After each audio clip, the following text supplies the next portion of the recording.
Hello, welcome to a quick summary of this topic. As you already know, last week we started reading on accounting for price level changes. I went through with you, you have the full slides, and I asked you to read about it. But I just want to capture the salient points, the points I want you to pay attention to, especially towards answering practical questions on accounting for price level changes. So we will do introduction, we'll look at historical costs and look at current purchasing power accounting and current cost accounting. And then I'll run you through the tutorial questions and solutions. Then in class, we'll go over more questions to consolidate our understanding of the topic. So, like we said, what we know is historical cost accounting. And historical cost accounting assumes that money has a stable value. But you and I know that money is not stable. Prices change because the value of money varies from time to time.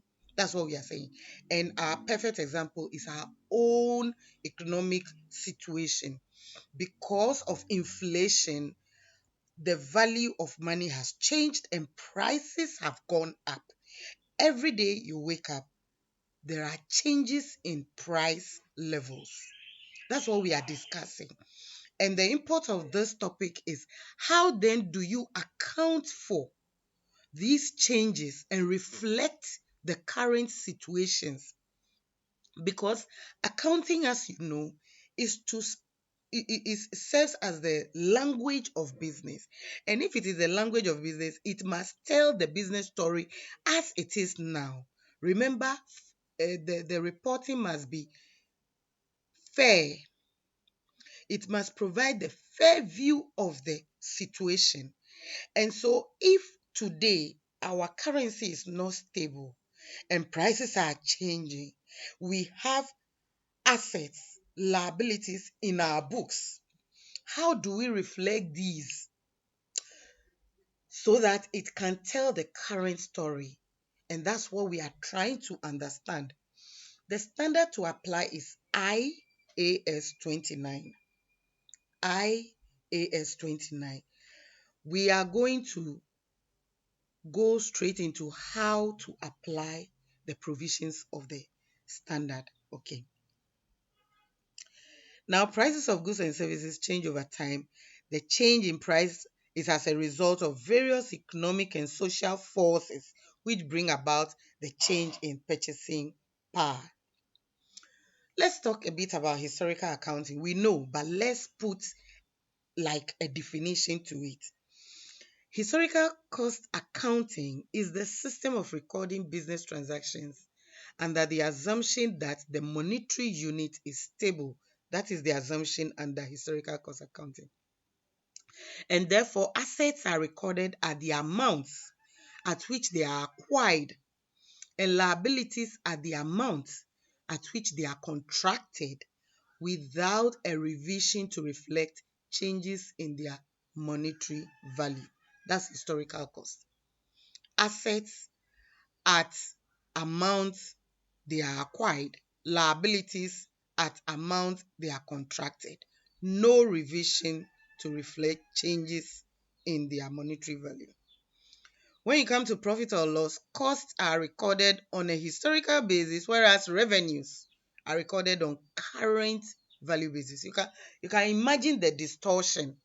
You can imagine the distortion. If you bought goods, purchases in January, the price at which you are buying is lower. Come to October, it is higher because prices keep rising. Now, if in October you make sales, you will record revenue today, but you will match that revenue against costs of January. Your revenue is current because you will record revenue now. But in determining profit, you will match revenue against cost of January.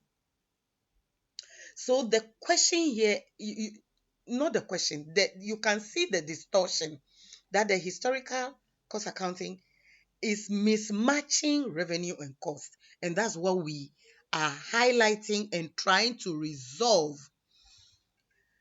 So historical cost accounting does not accurately convey the reality on the ground, where money does not have a stable value and is subject to periodic changes. So for this reason, it fails to consider the impact of price level changes on the financial statements. Accounting for price level changes has emerged to mitigate against these deficiencies. So we are learning, or we are studying accounting for price level changes as a way of resolving this weakness in the historical cost accounting. We are going straight to it. Methods of accounting for price level changes. Price changes has two broad impacts, and it leads to two broad methods. So there is the impact that is general and there is the impact that is specific. When it is general, we call it the current purchasing power method, or general purchasing power method. General. When it is specific, we call it current cost accounting method or replacement cost accounting method. So these are the two methods we are using to correct the effect of historical cost accounting. So the main difference, and this I have already told you in class, this is where I want you to see the difference between CPP and CCA. That the main difference is that current purchasing power accounts for the effects of general price change in goods and services, whilst current cost accounting accounts for the effect of specific price changes in assets and liabilities in the underlying financial statements. So that's the difference. A bit more about CPP. Now, the procedure is to restate the opening and closing statements of financial position by indexing all items in the opening statement of financial position and all non-monetary items including owner's capital in the closing statement of financial position. Monetary items in the closing statement of financial position will require no adjustment as they are already in current terms. Now, the problem with this method is that not all assets change prices in line with inflation. We're talking about inflation, we are talking about prices have gone up, but if you check every item, not all items are suffering the inflation. There are specific items that are suffering. So for CPP to apply general price index on all assets makes it a bit more like it's not reflecting everything. But the point here is it's a method that kind of is used to approximate the effect of price changes. So instead of picking and choosing, it deals with everything. Okay. Also, the reported increase will be a combination of realized and unrealized gains, since the upward revaluation of assets by indexing them will be increasingly a value without external evidence and will meet the needs of prudence and realization. A value without external evidence that would meet the needs of prudence and realization. Okay, so that's about CPP. Now let's talk a bit about CCA, current cost. The second major aspect of price change is the specific. So here it targets specific items. Specific items. The historical cost approach, which recognizes revenues only when they are realized, will produce periodic profit, which represent both the results of current year's operation and gains made in previous periods, which are only realized in the current period. Okay.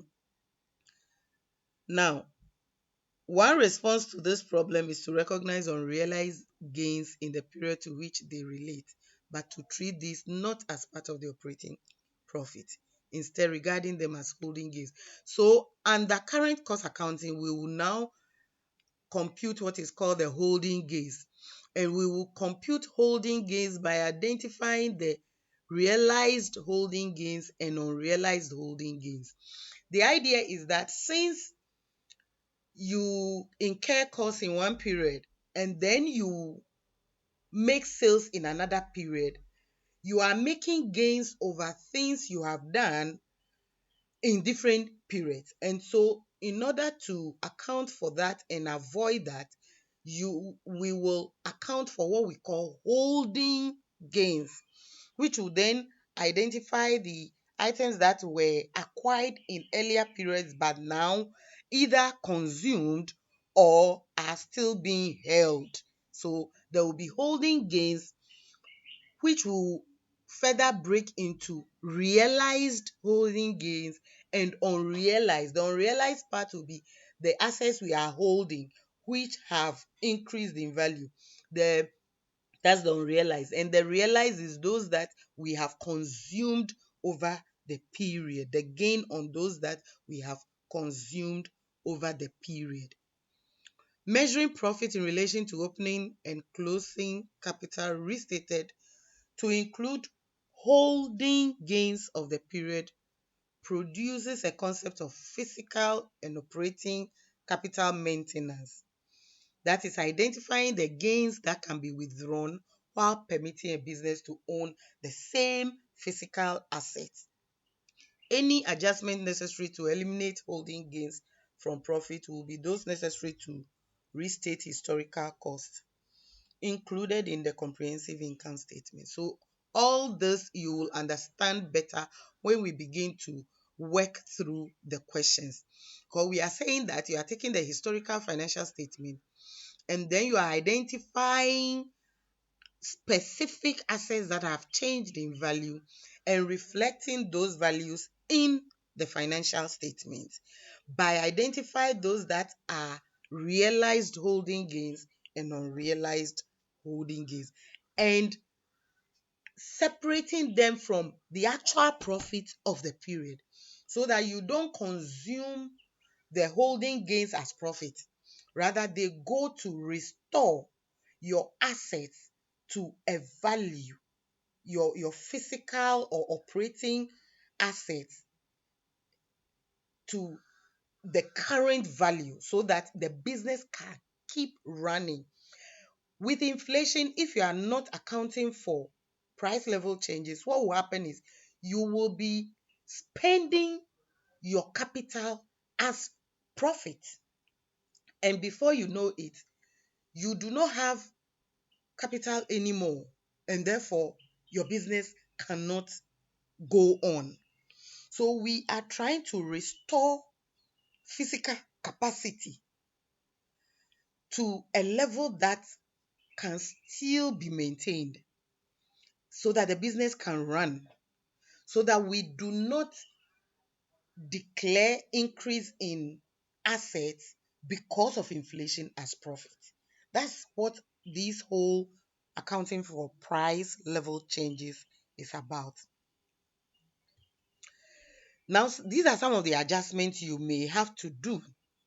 A depreciation adjustment, which modifies depreciation to one based on current cost of assets rather than in historical cost. So if you are preparing current cost accounting, you have to calculate your depreciation based on the current cost of the assets. You have to adjust cost of sales. So there is cost of sales adjustment.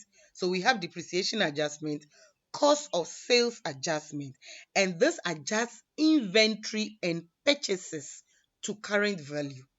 Inventory and purchases to current value. Then you will have a monetary working capital adjustment and adjust for the price change of purchases during the creditor period and sales during the debt collection period. And then you have gearing adjustment intended to reflect the benefits of holding debt capital during the periods of increasing prices. So these are the adjustments and that will be made to the historical cost accounting financial statement in order for them to reflect current cost accounting, depreciation adjustment, cost of sales adjustment, monetary working capital adjustment, and gearing adjustment. So take note of these. Okay, so I'll stop here because this is just to go over the reading again. And in reading, have a clear definition or explanation to historical cost accounting, the pros and cons, the advantages and disadvantages. Take note of current cost accounting. You should be able to explain it, the strength and weaknesses, the pros and cons, the advantages and disadvantages in current cost accounting. Take note of current purchasing power accounting, the advantages and disadvantages. You should do your own short notes. Look, if you go online, you'll find notes on these things. If you just stick to the slides, you'll still find notes for you. You should be able to write short notes on all these things. Okay, so I'll come back for us to go through the tutorial questions and then in class we'll do more. Thank you.